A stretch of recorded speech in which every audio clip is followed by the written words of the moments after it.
The Vanishing Act, A Wife's Tale. Ethel awoke as she did every Sunday, padding downstairs and into the kitchen for her morning cup of tea. Glancing by the door, she noticed her husband's golf clubs were missing, and his golf hat was gone from its hook. She assumed Robert had left early for his game. Stepping onto the porch, she settled into her seat, watching the sun dance across the front yard, the morning dew still fresh on the grass. Sighing in contentment, she leaned back, sipping her tea while planning her day. She needed to go to the market and send the parcel of baby clothes she had knitted to her daughter. Ethel was excited to become a grandmother, eagerly awaiting her grandson's arrival in 3 weeks.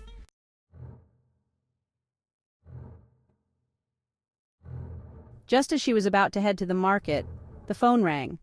Debating whether to let it go to voicemail, she decided to answer, thinking it might be her daughter, Marissa. To her surprise, it was her husband's best friend, Gerald. Confused about why he was calling when he was supposed to be golfing with Robert, she listened as Gerald's voice broke through her thoughts, asking, "Is Robert okay?" "But I thought he was with you," she blurted out. "His golf clubs are gone, so I assumed he left early." Gerald's voice, sounding distant, replied, "No, he never showed up at the course, so I called to see if he was ill." Ethel asked Gerald to drive the route Robert would have taken to see if he had possibly had an accident. Gerald agreed and promised to call her if he found anything. 20 minutes later, Gerald turned up saying there was no sign of Robert. Ethel's hands shook as Gerald made her another cup of tea. Together, they called the police. When the police arrived, Ethel explained their routine, noting that Robert had not been there when she awoke, but everything else was in place. The only things missing were Robert's golf clubs, hat, phone, and Robert himself. Ethel was beside herself with worry. The police went back to the station and Gerald tried to get Ethel to eat something. Realizing she needed to talk to her daughter, she hesitated to tell Marissa that Robert was missing until necessary. At Gerald's insistence, she called Marissa, who quickly sensed something was wrong. Ethel broke down, and Gerald took the phone, explaining the situation. Marissa was upset, but understood there was not much she could do but be there for her mother. Marissa arrived the next day to support her mom. There had been no news, and Marissa could see her mother was stressed and upset. 3 days later, a knock at the door sent Ethel running, hoping it was Robert. Instead, it was a striking woman in her early 30s with red hair, dressed to the nines. The woman barged into the house, yelling for Robert. Gerald and Marissa came out from the lounge to see what was happening. When Gerald sternly asked who she was, the woman froze on the stairs, stating with slight panic, "I'm Robert's fiancée." Ethel sank to her knees, stunned. Marissa hugged her mother tightly and told the woman to leave.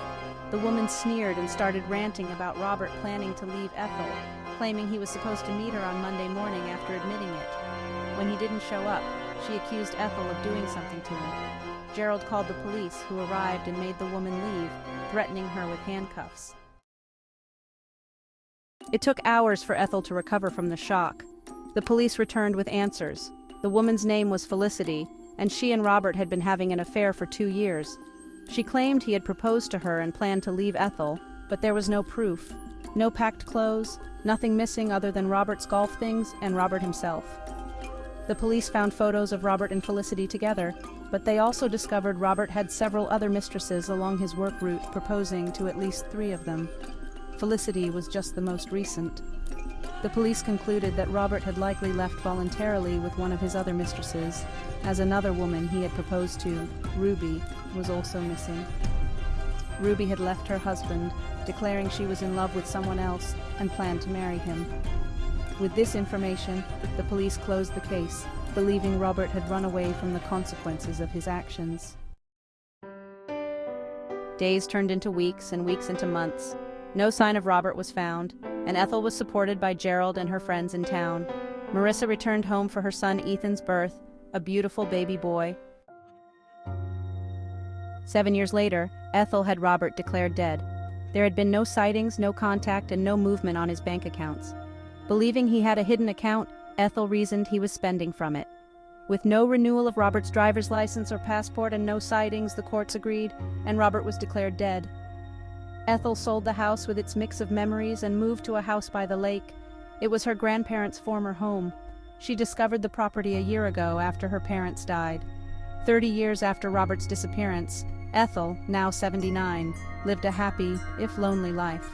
She awoke as she did every Sunday, padded downstairs for her morning tea, and glanced out the window at the lake and the large oak tree in the yard. Walking outside with her cup, she leaned against the tree like an old friend. Her daughter would arrive soon. Ethel had something important to discuss with her. Sighing, she gave the tree a final pat and returned to the porch, sitting in her favorite chair, sipping her tea. By the time Marissa arrived, Ethel was gone. Slumped in her chair, her cup fallen to the side, clutching a letter addressed to Marissa. Marissa cried as she held her mother, then called the ambulance, knowing it was too late. While waiting, she read the letter, shocked and heartbroken by its contents. My dearest Marissa, if you are reading this, I am gone, and no one is to blame but myself. I am writing to tell you the truth. I knew of your father's affairs, all of them. He was not as clever as he thought. I ignored it, letting him be, but then he demanded a divorce, bringing Ruby with him. They planned to pack my things and force me out. I was angry but calm. I offered them tea or coffee, which they accepted, though they were unnerved. I made the drinks and asked about their plan. Robert said he would get everything because he earned the money. They would pay alimony, but only if I agreed to their terms, or he would fight me, leaving me with nothing. I smiled, unsettling them. Ruby stood to leave but stumbled and fell. Robert tried to help her, but he fell too. Their last sight was my smiling face as the nightshade in their drinks took effect. Your father and his mistress are buried beneath the oak tree in the yard. They wanted to be together, so I obliged.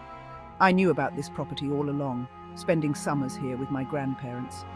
My parents hated this place, but couldn't sell it due to the trust. It was perfect. No one knew about it except my parents, and they didn't know I was visiting. I am sorry to burden you with this, but you are my light. There was no justice for me then, so I took matters into my own hands as I have now. I love you always. Mum.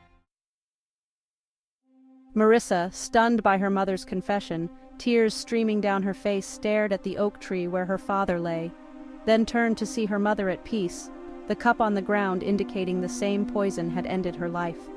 She decided there was no need to air this secret, tearing the letter into pieces and burning the pieces in the kitchen stove. Sitting on the steps outside, she waited for the ambulance, knowing she now held a secret she would take to her grave. Like and subscribe for more twisting tales.